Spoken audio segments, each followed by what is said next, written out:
Let us invite Yu Jiachen to discuss the whiteboard problem. Please welcome Yu Jiachen.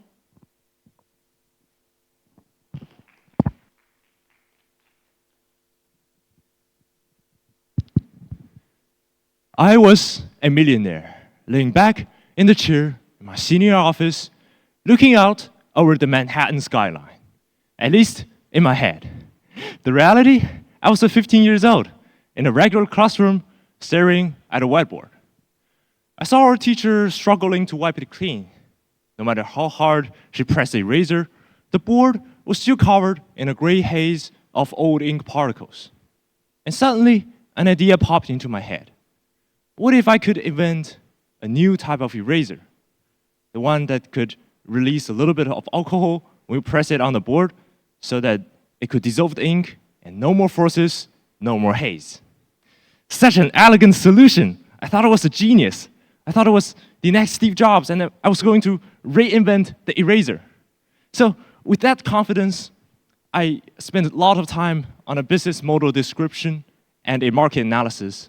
And took that, I made 7 phone calls to those investment banks and consulting firms. But turns out the Wall Street isn't super interested in the opinion of someone who's still got a 9 p.m. curfew. Each time, the person on the other side didn't hear a Steve Jobs nor a genius. They've heard a kid.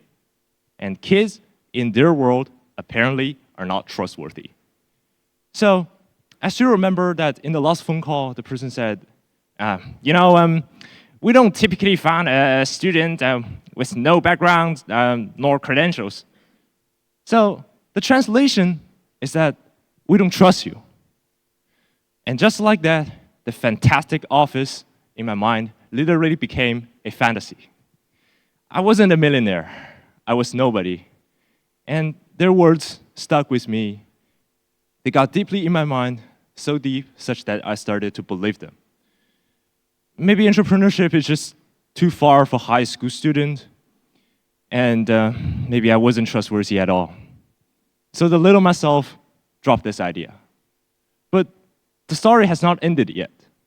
In the last year in a business summer school, I met several board executives of the RootED Futures, and have found that countless of other high school students had experienced similar doubts and dismissals. It was this shared wound that inspired them to build RootED Futures, a high school student-led nonprofit organization that aims to nurture and support youth entrepreneurs.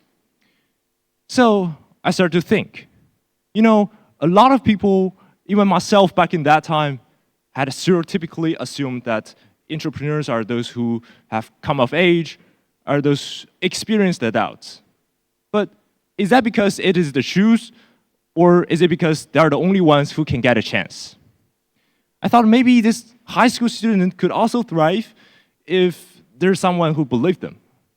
So I bring RootED Future back to my city, and I want to reignite the sparks. The first experiment I did was to support the 3D printing club of our school. I gave them a little bit of money to support their project, but it wasn't just cash. It was a vote of trust. And facts proved my hypothesis. This money ignited their inner flame. In just 2 weeks, they grew their club membership by 17, and then, completely on their own, figured out a way to sell some of their creations to fund their future activities. And now, the club even offers a prototyping service for other student entrepreneurs to make their first ever actual product. I have never seen such a high level of spontaneity, especially in a student club. And actually, this is not a student club anymore. It's more like a self-sustaining startup fueled by raw passion. So this little success gave me a lot of confidence so that I started to help more people, like Sam. His team had a brilliant idea for in a business competition to solve the problem of power shortage coming from the rising need in EV charging. But after the competition ends, the team was disbanded and the project just stuck. Sam told me that no one was listening to them, and even his own apartment building wouldn't give him the access to the power usage data to test his algorithm. This reminds me of the whiteboard problem I encountered several years ago. And this is his version of the whiteboard problem, a wall of people who wouldn't trust him because of his age. So we brainstormed. I suggested a plan. First, to build a test model with public data, and second, get an expert to back them up.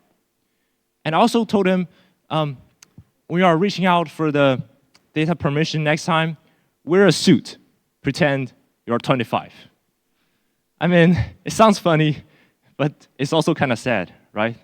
He had to look like someone else just to be taken seriously. But the good news is that several weeks later, he told me it worked. He got the data, and he sent me a video of his simulation working, proving that it could increase the building's charging capacity by 270%. This is definitely a tiny step comparing to what he wanted to do in the future, but I know it is a solid one, and it will keep motivating him throughout his journey. The stories of the 3D Printing Club and Sam are just two among many cases happened here at RootED Futures Beijing Chapter. And as we grow, now we are getting in touch with more student innovators, and I've learned the most important things throughout this journey. Entrepreneurs were not born courageous. They were ordinary people first, with a fragile, tenuous idea surrounded by doubt, uncertainty, and challenges. So now, to help these entrepreneurs better navigate these challenges, we're offering more support. We teach free entrepreneur courses. We run a startup competition that gives cash prizes. And we also have an interview series that allows youth entrepreneurs to learn from those successful ones. You see, we offer supports in various forms, sometimes with money, sometimes with insights. But the most important things we gave is trust. The thing that I craved for when I was creating my eraser, the thing that Sam was begging for just to test his idea. Trust pushes people who hesitate to take that first step, and it will keep driving them onward. So by doing so, we hope that RootED Future could build a world that trusts young people, not just saying, I believe in you, but I mean real, solid trust with actions. So to all high schoolers here today, this is what I want to say. We're here listening to you, and we're about to provide support as you need. So why not start from now and find your own whiteboard? It is okay if your idea is small and slight. It is okay if it is not perfectly right. But it's not okay to keep it from the light and stay in the checklist forever out of sight. So now, grab your scratch papers, build a prototype, make the phone call, start to build the proof of your idea, and remember that you are trustworthy. Thank you very much.